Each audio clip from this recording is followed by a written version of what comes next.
All right. Hi, everyone. Well, we are going to be talking about some pretty active weather over the next couple of days. In fact, we do have a flash flood watch in effect that was just put out from the National Weather Service, and that's until 7 a.m. tomorrow morning. We're looking at waves of heavy rain that are expected to produce flooding over the next 24 hours or so. And really, that does encompass the entire state line area. We're also tracking a couple of severe thunderstorm warnings, along with some of those flash flood warnings as well. Here's a quick check of Max Storm Tracker, and as of 6:10 this evening, we're still tracking this area of low pressure now moving out of Minnesota and into parts of Wisconsin, sparking some more of those showers and thunderstorms that have really blossomed over the last couple of hours. Now, we do have that flash flood warning in effect for Boone and Winnebago County until 9 o'clock this evening. So again, flash flooding will be a main concern as we go into the evening. So if you do not have to be on those roads, definitely stay indoors and just stay safe. And remember, if you are going to be out and about, remember the phrase turn around and don't drown, because it is just not worth the risk.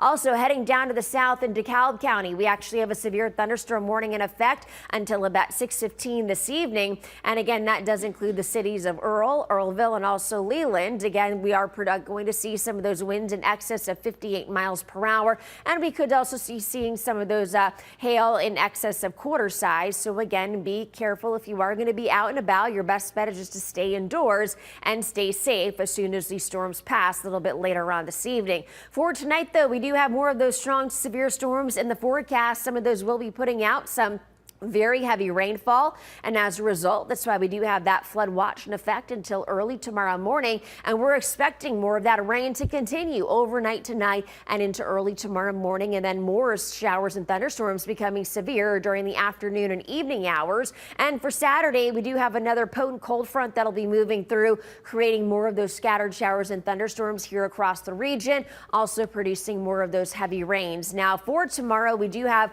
a slightly higher risk to see some of those strong to severe storms. The Storm Prediction Center from Norman, Oklahoma actually has much of the state line area outlined in a slight risk for some of those strong to severe storms. Hour by hour timecast does show that we're still dealing with more of those scattered showers and storms as we go throughout 6:30, 7 o'clock tonight, and then kind of moving out to the east and southeast. By 3:30 tomorrow morning, we're still looking at a few of these isolated storms near Dixon down towards Sterling. I really don't think we're going to see anything severe at this point, but we could still be dealing with some of those pockets of very heavy rainfall. It is predicting a very dry start to the day tomorrow, and then as we go into 5:30, with that second system approaching from the west, we are looking at more of those showers and thunderstorms becoming a little bit more robust. So again, we could be dealing with more of those severe storms by tomorrow afternoon.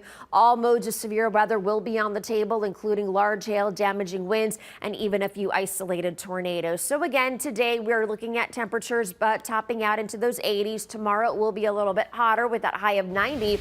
Tomorrow we actually have an action day in alert, because we do have that slight risk for some showers and thunderstorms to become strong to severe. Again, a first alert in effect through Saturday for that 60% chance for scattered storms. Daytime highs a little bit cooler, back into the mid 80s, and then we clear out nicely behind that cold front with plenty of sunshine for Sunday and Monday, and then we're back into those low 90s by Tuesday with more storms by Wednesday and Thursday. Yeah, benchmark exterior sky cam looking dry right now, but they're still looking mostly cloudy, so it looks like they're going to get that game in, but it's going to be a little bit delayed. And Mark, for police is saying what you're saying to avoid the roads right now, especially in some of the biggest roadways like Alpine and Bell School and Fairview. They're saying a lot of standing water. A lot of standing water, and if you don't think you can drive through it, you more than likely can't. So again, just stay off the roads. All right, thanks.